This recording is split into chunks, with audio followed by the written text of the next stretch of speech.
আসসালামু আলাইকুম। আশা করি সবাই আপনারা ভালো আছেন। আলহামদুলিল্লাহ আমিও অনেক, অনেক ভালো আছি। তো গরম যে আসার পথে তা একটু বোঝা যায় এখন। একটু দেরি করে ছাদে আসলে, আগে যেমন ১০টা ১০:৩০ ছাদে আসলেও বোঝা যেত না যে শীতের জন্য। কিন্তু এখন কিন্তু আসলে কিন্তু গাটা কিন্তু একটু খুব গরম হয়ে যায়। তো যাই হোক, আশা করি যারা ভিডিওটা দেখবেন সম্পূর্ণ ভিডিওটা দেখবেন। আর দেখতে, দেখতে যদি আপনার ভিডিওটা ভালো লাগে তাহলে সবাই লাইক, কমেন্ট, শেয়ার করে পাশে থাকবেন। নতুন বন্ধু যারা আছেন চ্যানেলটা সাবস্ক্রাইব করে দিবেন। যারা করছেন তাদেরকে ধন্যবাদ।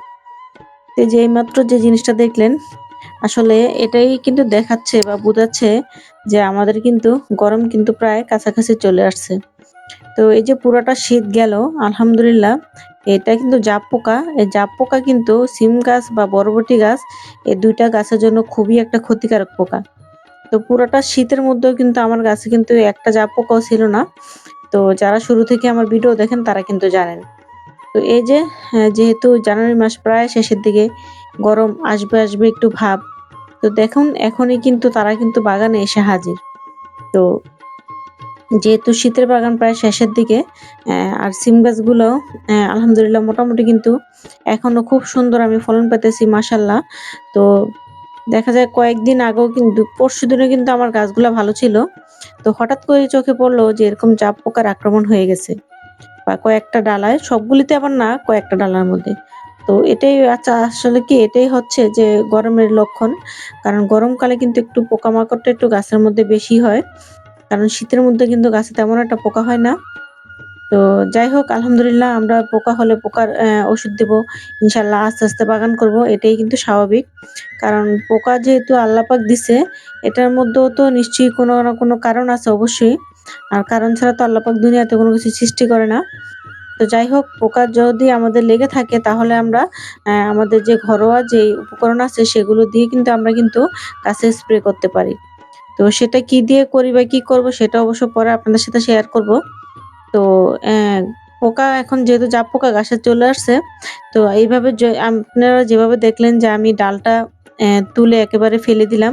তো যদি অল্প স্বল্প গাছে হয়ে থাকে এখন বা হওয়ার পথে, তো তখন আপনারা কিন্তু এই কাজটা কিন্তু করে দিতে পারেন। যেখানে দেখবেন অল্প একটু আছে, পাতার মধ্যে হোক, আর এই জাপ পোকা কিন্তু পাতার মধ্যে বেশি একটা হয় না। বিশেষ করে এই যে সিম জাতীয় যে সবজিগুলো আছে সেগুলোর মধ্যেই কিন্তু হয়।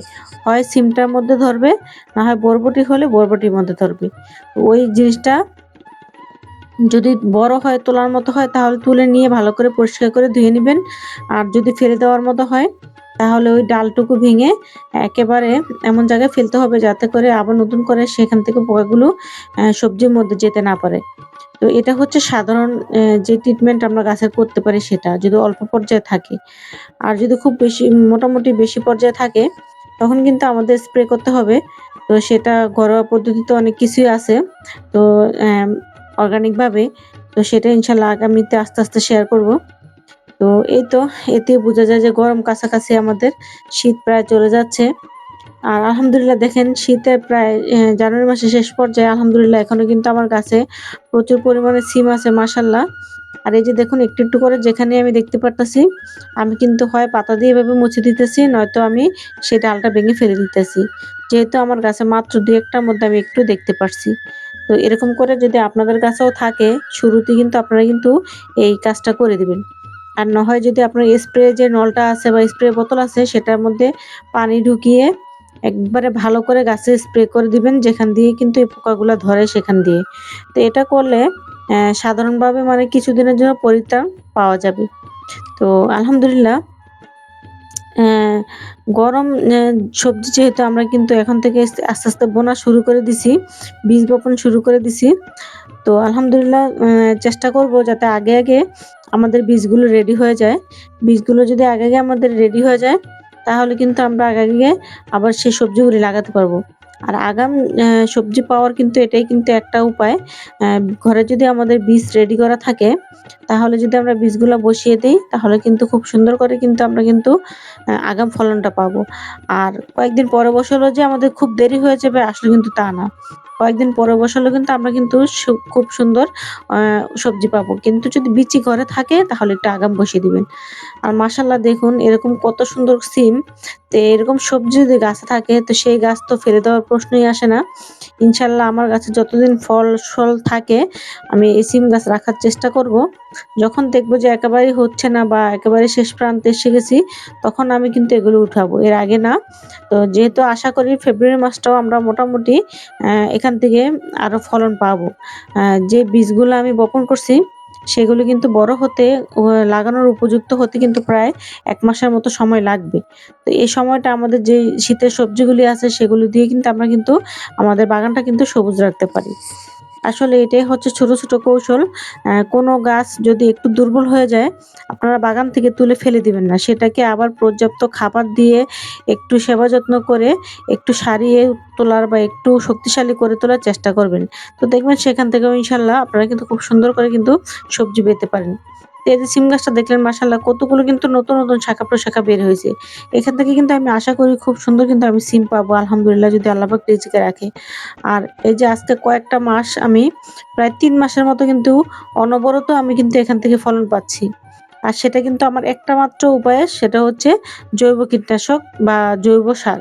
জৈব সার বলতে কি? সরিষার খোল ভিজানো পানি আর হচ্ছে সবজির খোসা ভেজানো পানি। তো এছাড়া তো আমি আর গাছে তেমন কোনো কিছু ব্যবহার করি না। আর হ্যাঁ, আরেকটা জিনিস আপনাদেরকে যেটা আমি আগেও বলছি এপসম সল্ট আপনারা প্রত্যেক ১৫ দিন পর, পর এপসম সল্ট ১ চামচ, চা চামচে ১ চামচ ১ লিটার পানির মধ্যে ভালো করে মিশিয়ে গাছে স্প্রে করে দিবেন। আর নতুবা যদি গাছের গোড়ায় দিতে চান তাহলে গাছের গোড়া থেকে একটু দূরে টবের মধ্যেও দিয়ে দিতে পারেন। এটা যদি আপনারা ১৫ দিনে একবার করে দেন ইনশাআল্লাহ সেটাতেও কিন্তু খুব সুন্দর রেজাল্ট পাওয়া যায়। যেহেতু আমি দিছি এবার আমি খুব সুন্দর করে কিন্তু রেজাল্ট পাইছি বা এখনো পাইতেছি। আমার প্রতিটা গাছে কিন্তু আমি সবসময় কিন্তু এপসম সল্ট আমি নিয়মিতভাবে দিয়ে যাচ্ছি এবং খাবারও দিয়ে যাইতেছি। তো সেই হিসাবে কিন্তু আলহামদুলিল্লাহ আমি এবার বুঝতে পারছি যে আমার আলহামদুলিল্লাহ ফলনও কিন্তু আমি মাশাআল্লাহ খুব সুন্দর পাইছি। তা আসলে বাগান করতে, করতে আমাদের একটু অভিজ্ঞতা হয়ে যায়। সেখান থেকে আমরা বুঝি যে কোন জিনিসটা দিলে আমাদের গাছে কেমন গ্রোথ হবে বা কেমন সবজি আমরা সেখান থেকে পাবো। তো আমার এই ছোট্ট ছাদ বাগান থেকে যদি আমি আলহামদুলিল্লাহ এত সুন্দর সবজি পাই, আর যাদের আরো বড় বাগান আছে তারা তো অলরেডি আরো অনেক সুন্দর করে সবজি পায়। তো আমিও তো মোটামুটি অনেকের ভিডিওতে দেখি।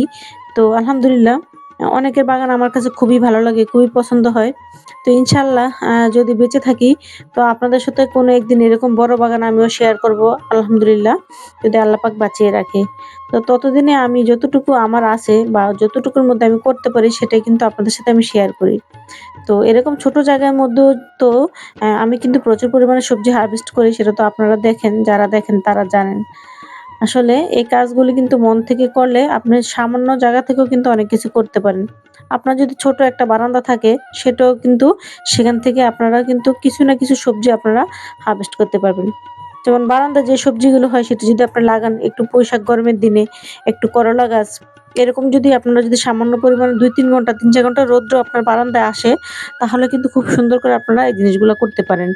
আর দক্ষিণের বারান্দা যাদের আছে, দক্ষিণ সাইডে যাদের বাসা, তারা কিন্তু খুব সুন্দর করে রৌদ্র পান সেটা আমি জানি। কারণ আমার যেহেতু দক্ষিণের বারান্দা, আমি কিন্তু শীত গরম সবসময় কিন্তু সেখানে কিন্তু আমি উম বাগান করতে পারি। সেটা আমার মানি প্লান্ট হোক বা অন্যান্য যে গাছগুলো আছে। তো যাই হোক বলতে, বলতে অনেক কিছু বলে ফেললাম। তো চলুন দেখি আজকে কি, কি হারভেস্ট করলাম। তো মাশাআল্লাহ এই যে দেখতে পারতেছেন। তো এটাই হচ্ছে সবচেয়ে বড় আত্মতৃপ্তি বা সফলতা। মাশাআল্লাহ দেখুন মোটামুটি যেতটুকু পাইছি আল্লাহর কাছে অনেক, অনেক শুকরিয়া। তো আপনাদেরও যাদের এরকম বাগান আছে, যারা এরকম ভিডিওগুলা দেখেন, দেখে যদি আপনাদেরও যদি একটুও যদি অনুপ্রাণিত হন, কিছু করার চেষ্টা করেন, আসলে তখনই আমাদের খুব ভালো লাগে বা সেখান থেকে কিন্তু সার্থকতা আসে। একটা কাজ ভালোবেসে করলে, মন থেকে করলে সেটার যে কতটুকু তৃপ্তি সেটা কিন্তু আর বলে বোঝানো যায় না। যেমন ধরুন এই যে আমার ধনিয়া পাতাগুলি বাজার থেকে যে কি পরিমাণ ধনিয়া পাতা এনে খাইছি তার তো কোনো হিসাব নাই। কিন্তু এই যে আমি যতটুকু আজকে উঠালাম এটা আমার কাছে অমূল্য। কারণ এটার কোনো মূল্য হয় না। আর এটা যদি আপনার সামান্য পরিমাণও যদি আপনার তরকারিতে দেন, সেটার গ্রান্ট আর বাজার থেকে আনার কিন্তু আপনি কিন্তু একরকম স্বাদ পাবেন না। তো যাই হোক ভিডিওটা কেমন লাগলো জানাবেন। আর সবাই বেশি করে গাছ লাগান, সুস্থ থাকেন, ভালো থাকেন। আল্লাহ হাফেজ।